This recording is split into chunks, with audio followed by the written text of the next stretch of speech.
Le 22 avril 2018, un trouble rentre dans une chambre d'hôtel, mais seules 2 personnes en ressortent vivantes. Qui a tué Aileen Seddon dans la chambre 15 et comment ce triangle amoureux a-t-il dégénéré?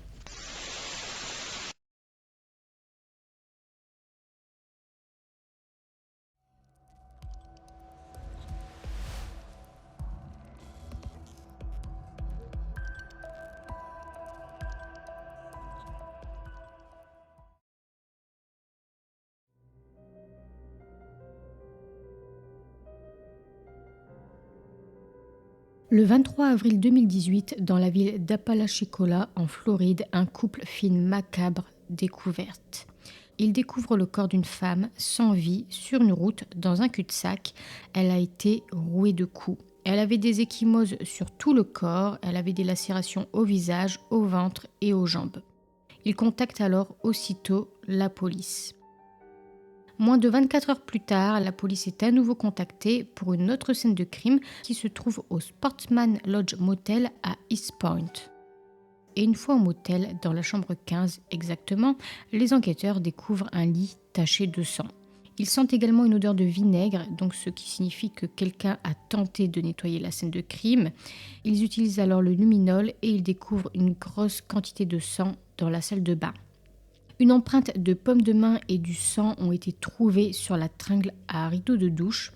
Les enquêteurs font alors rapidement le lien avec le corps découvert la veille et cette chambre. Il est possible que cette personne a été tuée dans cette chambre et que son corps a ensuite été déplacé.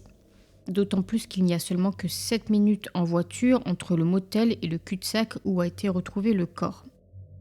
La femme a ensuite été identifiée comme étant Aileen Seddon, une femme de 31 ans habitant à plus de 600 km de là à Miami.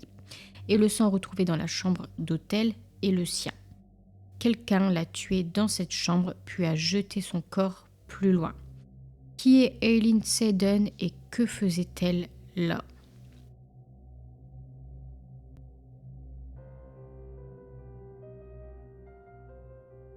Aileen Seddon a grandi à Miami avec sa sœur Francesca, sa mère Martha et son père Frank. Et alors qu'Aileen a 9 ans, sa mère décède d'un cancer. Et 6 ans plus tard, c'est son père qui décède d'une crise cardiaque. Aileen est alors âgée de 14 ans et elle est maintenant orpheline. Sa sœur Francesca, qui a 8 ans de plus qu'elle, qui a 22 ans, devient alors sa tutrice légale. Puis 7 ans plus tard, Francesca déménage à Los Angeles. Aileen est alors dorénavant seule à Miami. Malgré tout, elle s'en sort très bien, elle a son propre appartement et elle travaille comme gestionnaire immobilière.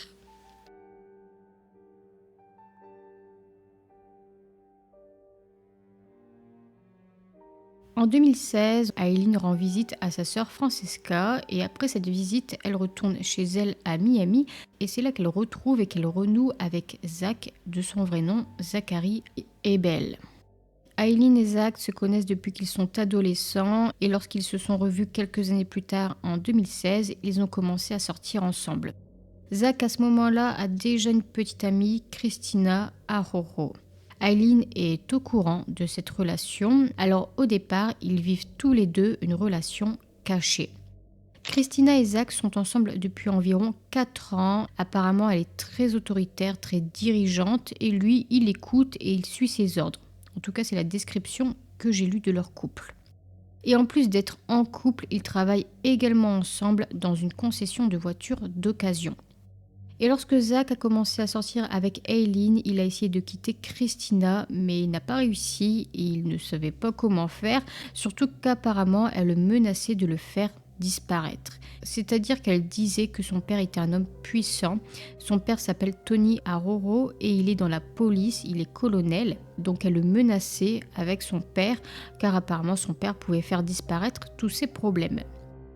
En tout cas, au début, Aileen et Zach sont sortis ensemble en secret. Puis en 2017, Aileen perd son emploi de gestionnaire immobilière.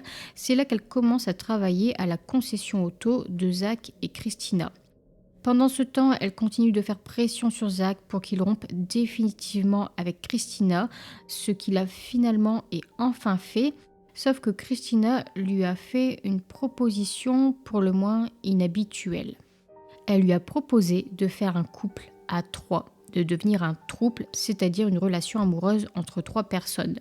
C'est alors le moyen pour elle de garder sa relation avec Zach. Au départ, Aileen est contre l'idée, puis après quelques semaines, elle change d'avis. Ils sont alors devenus un trio qui n'a pas du tout fonctionné. Très rapidement, les premiers problèmes sont arrivés. Il y en avait toujours un pour être jaloux. La relation est vite devenue incontrôlable. Les choses se dégénéraient, entraînant des comportements irrationnels, des bagarres, alimentés notamment par l'alcool. Aileen et Christina se battaient très souvent, très régulièrement, quotidiennement. Zach aussi était violent, il frappait Aileen. Malheureusement, elle est entrée dans un couple et ce couple est devenu son bourreau.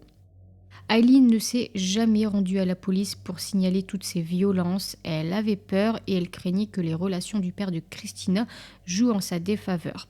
Car Christina appuyait vraiment là-dessus tout le temps. Elle disait qu'elle s'en sortirait sans problème, qu'il ne lui arriverait rien grâce à son père. Puis financièrement, c'était aussi difficile pour Aileen, car en quittant le couple, elle quittait également son travail, puisqu'ils travaillaient tous les 3 ensemble. Puis un jour, les violences étaient tellement graves qu'elle s'est retrouvée à l'hôpital. Et elle n'a pas voulu dire au personnel hospitalier d'où provenaient ces bleus. Puis en 2018 maintenant, quelques semaines avant le drame, malgré les violences perpétuelles, Aileen emménage avec Zach et Christina. Dorénavant, le trio vit ensemble, couche ensemble et travaille ensemble. Elle voulait en fait que ça marche, elle espérait vraiment que ça marche, que ça fonctionne, mais ça n'a pas marché. Alors au bout de quelques semaines, elle en a eu assez et elle s'apprêtait vraiment à déménager. Elle était vraiment déterminée à partir. Sauf qu'elle ne l'a pas fait car Zach et Christina se sont fortement bagarrés, disputés. Alors Zach et Aileen sont partis ensemble à 2. Ils ont pris la voiture et ils se sont enfuis et ils ont débuté un road trip. Ils se sont d'abord rendus en Géorgie.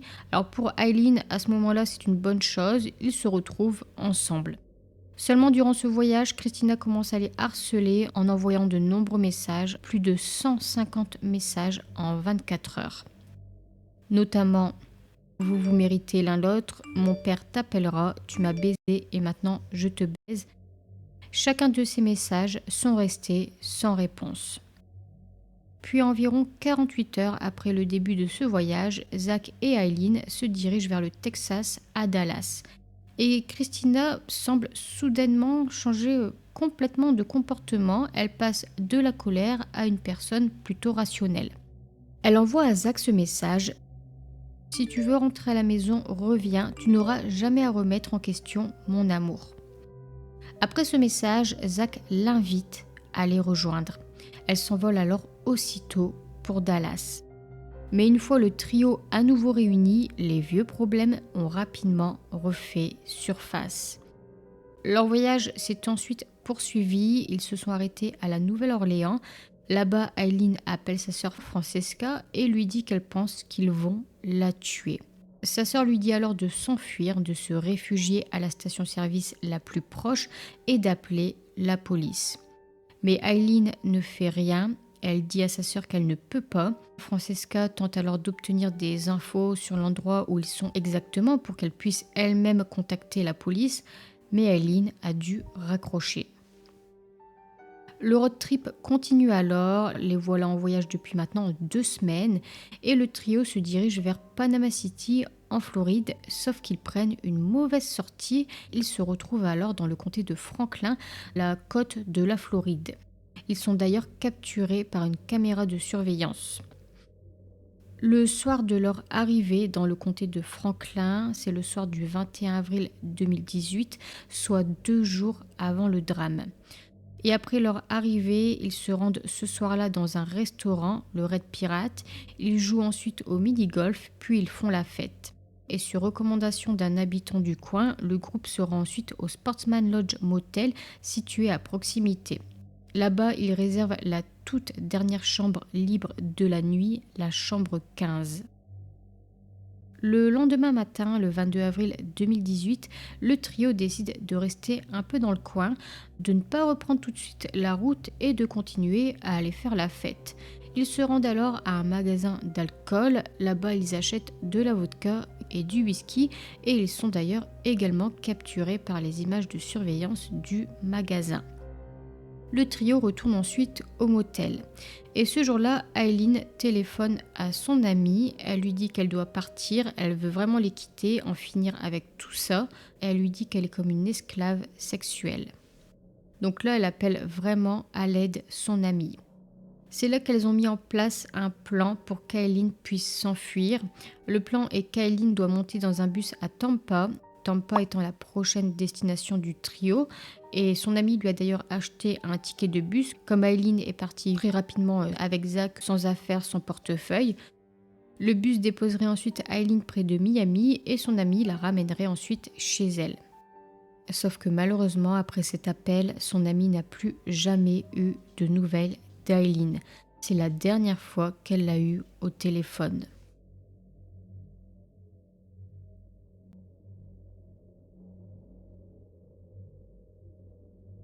On apprendra ce qui s'est passé grâce à un ami de Zach, Mike Picavette.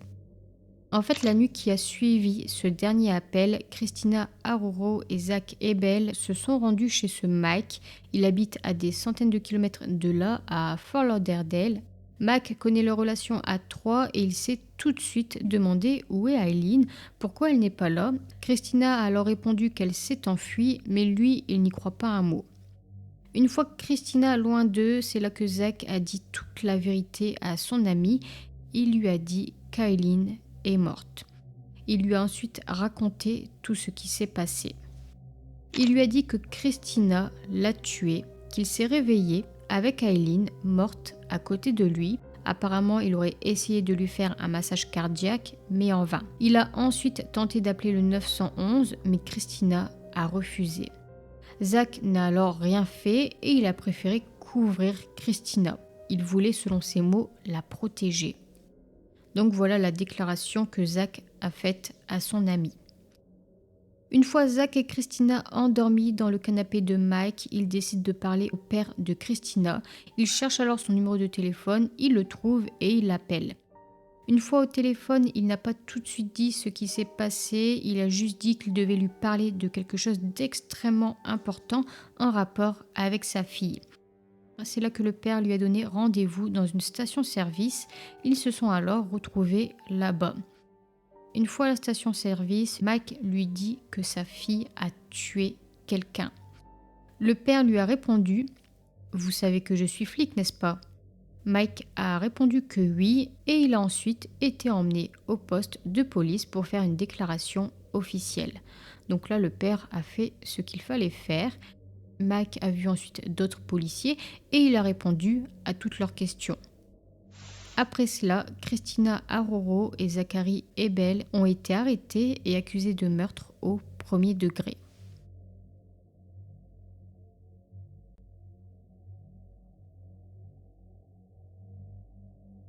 Le procès a eu lieu 6 ans plus tard, en janvier 2024. Pour Christina, il n'y a pas eu de procès puisqu'elle a reconnu les faits, elle a accepté un accord de plaidoyer, elle a accepté une accusation moindre de meurtre au second degré si elle avouait. Seul Zach Ebel allait comparaître face à un jury car lui, il n'a pas du tout reconnu les faits, il a clamé son innocence, il a plaidé non coupable. À savoir que s'il est aujourd'hui face à un jury, ce n'est pas pour rien, car là je vous ai raconté la version des faits de Zach, celle qu'il a racontée à son ami Mike, mais la réalité est peut-être tout autre. Sa version des faits a été contestée par Christina elle-même. Elle est d'ailleurs le témoin clé de ce procès. Voici ce qu'elle a raconté. Elle a raconté que dans la soirée du 22 avril 2018, Zach, Aileen et elle se détendaient dans la chambre 15 du motel. Ils avaient consommé ce jour-là énormément d'alcool. Et selon Christina, quand Zach boit, il devient très agressif, très méchant. Et alors qu'Aileen a posé une question à Christina, c'est là que tout a dégénéré. Voici sa question. Et elle n'a jamais terminé sa phrase car Zach s'est levé, il s'est dirigé vers elle et il l'a frappée au visage. Il lui a ensuite crié dessus, il lui a dit que c'était toujours elle qui commençait les problèmes. Christina a admis avoir également frappé Aileen à ce moment-là. Elle l'a frappée pendant qu'elle lui demandait ce qu'elle voulait lui dire, qu'elle termine sa phrase. Sans réponse d'Aileen, elle est sortie de la chambre pour prendre l'air pendant quelques minutes. Et lorsqu'elle est revenue dans la chambre, elle a trouvé Zach et Aileen dans la salle de bain. Zach tenait dans ses mains un objet blanc. Il semblerait qu'il s'agirait de la tringle à rideau de douche. Et rappelez-vous du sang et une empreinte de pomme de main a été retrouvée sur cette tringle et le sang appartient à Aileen tandis que l'empreinte de pomme de main appartient à Zach. Donc il s'agirait bien de l'arme qui a servi à agresser Aileen. D'ailleurs, le médecin légiste a identifié de petites ecchymoses circulaires sur le corps d'Aileen qui pourraient être tout à fait compatibles avec cette tringle à rideau de douche. Donc il a bien frappé avec ça. L'agression s'est ensuite poursuivie près des lits où Zach aurait attrapé sa canne en bois. He hits her several times with it. When he hit her in the back, though, the stick broke. Des morceaux de bois de ce bâton ont été retrouvés dans la chambre, alors imaginez la violence des coups. Christina a dit ensuite qu'elle a regardé avec terreur Zach utiliser ce même bâton pour agresser sexuellement Aileen. Elle a ensuite affirmé qu'elle s'est finalement interposée entre eux et c'est là que l'attaque a finalement cessé. Donc Aileen a vécu un véritable calvaire, elle a été sévèrement battue, mais il semble qu'elle soit toujours en vie, donc ensuite le trio s'est endormi. Mais le lendemain, à leur réveil, ils ont découvert qu'Aileen était morte. Elle est morte dans la nuit à la suite de ses blessures. Christina a ensuite dit qu'ils ont dissimulé le corps et qu'elle a participé à ça uniquement par peur de ce que Zach pourrait également lui faire. Donc voilà la version des faits de Christina Aroro, voilà ce qui se serait vraiment passé. Sauf que l'avocat de Zach Ebel lui conteste cette version et il affirme que Christina a agi seule. C'est Christina qui a battu Aileen et cette photo prise par Mac Picavette à son domicile après le meurtre montre qu'elle avait des blessures aux mains et aux pieds. Pour l'avocat de Zach, Christina avait l'intention de la tuer dès lors que Zach et Aileen se sont enfuis ensemble en voyage sans elle. Il a d'ailleurs également présenté les messages de menace. Voici d'ailleurs l'un d'entre eux. « Si tu t'approches de moi, salope, je te tue. » Toujours selon l'avocat, après le meurtre, Christina aurait nettoyé la chambre en utilisant du vinaigre. Et concernant l'empreinte de pomme de main de Zach retrouvée sur la tringle à rideau, eh bien selon lui, elle serait apparue quand il l'a déplacée pendant le nettoyage de la salle de bain. L'avocat a ensuite présenté une photo de surveillance prise après le meurtre qui montre que c'est Christina et non Zach qui conduisait la voiture. Et donc, selon l'avocat, c'est elle qui avait le contrôle, c'est elle qui donnait les instructions. Et Zach, lui, n'aurait rien dit, il aurait suivi par peur de l'influence de son père. Et Christina l'aurait tué simplement car pour elle, Aileen lui a pris son homme. Ça, ce serait le motif. Lors du procès, Zach Ebel a choisi de ne pas témoigner, mais au moment de l'annonce de la condamnation, là il a finalement pris la parole et il a raconté au tribunal une autre version de cette histoire. I had stopped and I grabbed a ring pop and I proposed to her with a ring pop and asked her to marry me. And she said yes. And me and Eileen were going to go our way and leave Christina out of it.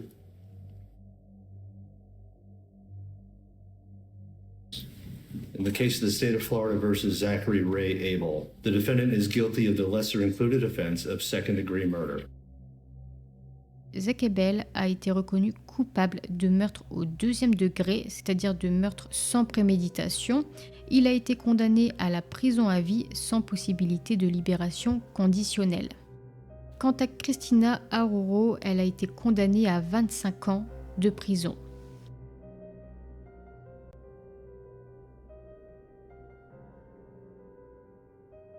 On ne saura jamais ce qui s'est réellement passé la nuit du 22 avril 2018 dans la chambre 15. On est confronté à deux versions différentes, même si pour moi les deux sont coupables. Les deux l'ont tué et ils ont caché le corps. Tous les trois étaient dans une relation malsaine et dangereuse. Apparemment et selon les rumeurs, cette nuit-là, Aileen voulait dire à Christina qu'elle était enceinte de Zach. Alors l'autopsie a révélé qu'elle n'était pas du tout enceinte, mais peut-être que Aileen le pensait. En tout cas, ça ce sont les rumeurs. Aileen a été sévèrement battue d'une violence vraiment extrême. Le médecin légiste a d'ailleurs déclaré que ses blessures étaient celles qu'il voyait dans les cas d'accident de voiture. Et lors de la condamnation, le père de Christina a clarifié les faits sur le fait de sa soi-disant influence. Il a déclaré n'avoir jamais utilisé son influence au profit de sa fille et il a d'ailleurs fait part de la conversation qu'il avait eue avec elle après le meurtre. You will own up to the truth. You will accept responsibility. You will be the voice of the victim. And you will testify under oath in a court of law. And then whatever is sentenced to you, that's fine. Zach passera donc le reste de ses jours en prison, tandis que Christina pourra elle sortir en 2043. Elle sera alors âgée de 63 ans. Aujourd'hui, je vous ai présenté une affaire de violence conjugale, même si c'est un cas particulier étant donné que c'est un trouble, mais il y avait de la violence, il y en avait même énormément. Les violences étaient dues à la jalousie, au désaccord, il y avait énormément de violence dans ce trio. Aileen était quotidiennement battue, elle était dans une relation abusive et elle n'arrivait pas à s'en défaire. Si vous êtes victime de violence ou si vous connaissez quelqu'un victime de violence conjugale, le numéro d'appel d'urgence est le 17 et le numéro d'écoute, d'information et d'orientation est le 39 19. N'hésitez pas à appeler pour demander de l'aide ou si vous connaissez une personne ou un proche qui a besoin d'aide, n'hésitez pas à composer ces numéros. C'est tout pour moi, j'espère que cette affaire vous a plu. N'hésitez pas à me dire en commentaire ce que vous en avez pensé. Portez-vous bien, prenez bien soin de vous et je vous dis à la fois prochaine pour une nouvelle vidéo.